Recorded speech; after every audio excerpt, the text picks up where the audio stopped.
અને હવે કરીશું બુલેટિનની શરૂઆત. બુલેટિનની શરૂઆત એ વાતની સાથે કરીશું, એ પ્રશ્નની સાથે કરીશું કે શું ખરેખર ખાડા હવે આપણે જાતે પૂરવા પડશે? કારણ કે સરકારના પ્રતિનિધિ કહી રહ્યા છે કે જો ખાડા પડ્યા હોય તો એના માટે સરકારને કોલ ના કરવાનો હોય, જો વીજ લાઈન બંધ થઈ ગઈ હોય તો એના માટે સરકારને કોલ ના કરવાનો હોય. વાત ગોધરાની થઈ રહી છે.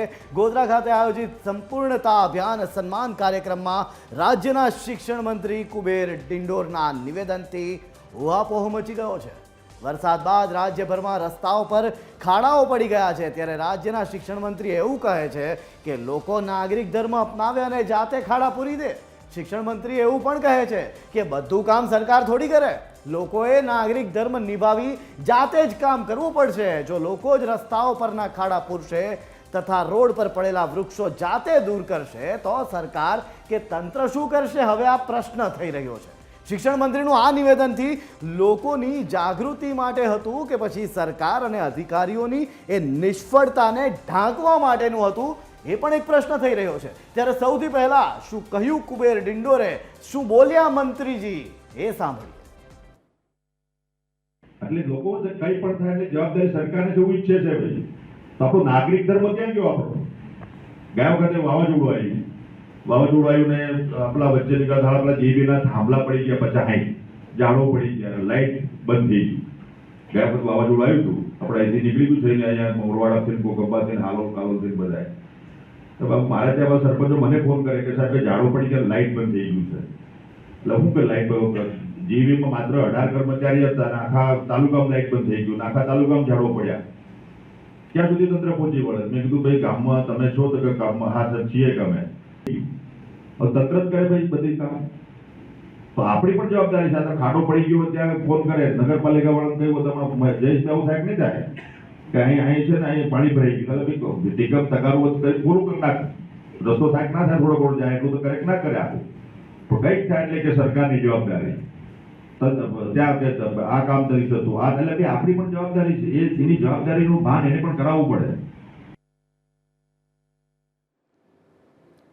ત્યારે મંત્રીજી કહી રહ્યા છે કે લોકોને જવાબદારીનું ભાન કરાવવું પડે. આ જ મામલે વિસ્તારથી વાત કરવા માટે મારી સાથે જોડાઈ રહ્યા છે એસોસિએટ એડિટર તોરલ કવિ. સીધા જઈશું તોરલ પાસે. તોરલ, મંત્રીજી કહી રહ્યા છે કે નાગરિક ધર્મ નિભાવીએ. હવે આ ખરેખર નાગરિક ધર્મ નિભાવવાની વાત થઈ રહી છે કે પછી અધિકારીઓએ જે કામ નથી કર્યા એના ઉપર પડદો પાડવાની વાત થઈ રહી છે? શું લાગે છે આપને તોરલ? જે આ આખા નિવેદનને સાંભળ્યા પછી સૌથી પહેલો વિચાર જે મનમાં આવે છે, સૌથી પહેલો જે વિચાર અથવા સવાલ જે મનમાં આવે છે એ છે કે આ નિવેદનને હાસ્યાસ્પદ નિવેદન ગણવું કે આ નિવેદનને પોતાની જવાબદારીમાંથી છટકવાનું નિવેદન ગણવું એ સમજી શકાતું નથી. સરકારે જ બધા કામ કરવા એવો સવાલ જ્યારે એક મંચ પરથી મંત્રીશ્રી કરી રહ્યા છે તો તેમણે સમજવું જોઈએ કે જનતા તમને વોટ એટલા માટે આપે છે, તમને પ્રતિનિધિત્વ એટલા માટે આપે છે કે તમે જનતા કામ કરો. જનતા તમને ચૂંટીને એ જગ્યા પર બેસાડે છે, સત્તા સ્થાન આપે છે, સરકાર તમને મંત્રી પદ આપે છે અને એ જવાબદારી તમારી છે, જવાબદેહી પણ તમારી છે. પરંતુ હંમેશા છટકવા માટે જાણીતા થતા મંત્રીઓ એ ભૂલી જાય છે કે નાગરિકો પર બધી જ વાતો ન ઢોળી દેવી જોઈએ. રસ્તા પર ખાડા જે પડે છે તેને લઈને જે અકસ્માતો સર્જાય છે તેનાથી તો તમામ લોકો અવગત છે જ. હંમેશા આપણે જોતા આવ્યા છીએ કે ચોમાસા બાદ શું આપણે જોઈએ છે કે હંમેશા કેવી પરિસ્થિતિ સર્જાતી હોય છે ખાડા પડ્યા બાદ અને કેટલાય અકસ્માતો સર્જાતા હોય છે. છતાં મંત્રીશ્રીને એ ખબર પડતી નથી કે આ જે રસ્તા પર ખાડા પડે છે, અકસ્માતો સર્જાય છે, તે ખાડા પૂરવાની જવાબદારી ખરેખર તંત્રની જ છે. તંત્ર એવું કહી દે છે તમને રસ્તામાં ક્યાંય ખાડા દેખાય છે, ફોટા પાડીને મોકલી આપો, અમારી આ એપ છે, આ અમારો નંબર છે, આપ વોટ્સએપ કરો, એ ખાડા પૂરવાનું કામ અમે કરીશું. એને કદાચ આપણે નાગરિક ધર્મમાં સમજી શકીએ છીએ, પરંતુ હવે ખાડા પૂરવા માટે પણ નાગરિકોએ સામે ચાલીને આવવું આ એકદમ જ હાસ્યાસ્પદ અને બેશક એવું કહી શકાય કે પોતાની જવાબદારીમાંથી છટકવાવાળું નિવેદન છે. મંત્રીશ્રી ભૂલી ગયા છે કે કેટલીય વખત એવું થતું હોય છે કે દેશી દારૂના અડ્ડાઓ પકડાતા હોય છે, પોલીસને ખબર હોય છે, તંત્રને ખબર હોય છે, સરકારને ધ્યાન દોરવામાં આવે છે, છતાં કોઈ કામગીરી કરવામાં નથી આવતી. તેવા સમયે જનતા રેડના અનેક કિસ્સા આપણે જોઈ ચૂક્યા છીએ. જનતાએ એના પરથી સમજવું સમજવું જોઈએ કે જનતા તો પોતાની જવાબદારી નિભાવે છે, મંત્રી પોતાની જવાબદારીમાંથી છટકી રહ્યા છે, તંત્ર પોતાની જવાબદારીમાંથી છટકી રહ્યું છે અને સતત આ પ્રકારની જ્યારે ઘટનાઓ બને છે ત્યારે ઉલટા ચોર કોટવાલકો દાંટે જેવી પરિસ્થિતિ છે.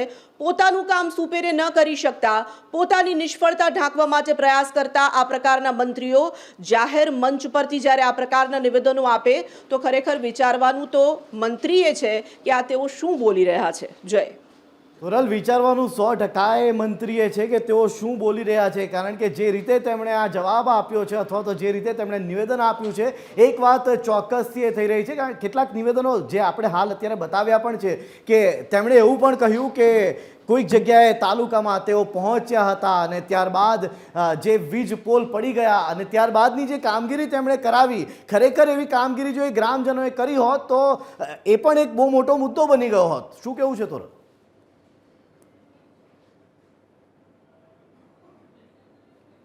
લાગે છે તોરલ ગવી સાથેનો હાલ સંપર્ક કપાયો છે. ફરી તેઓનો સંપર્ક કરવાનો અમે પ્રયત્ન કરીશું, પણ હાલની જો વાત કરીએ તો પ્રજાએ નાગરિક ધર્મ અપનાવી ખાડા પૂરી લેવા જોઈએ એવું તેમણે કહેવું છે.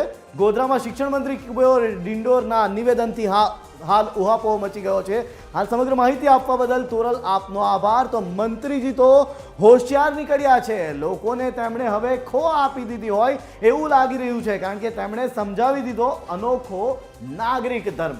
ભ્રષ્ટાચારના ખાડા હોય તો શું થયું? ખાડા તંત્રએ નહીં લોકોએ પૂરવાના, કારણ કે એ તમારો નાગરિક ધર્મ છે.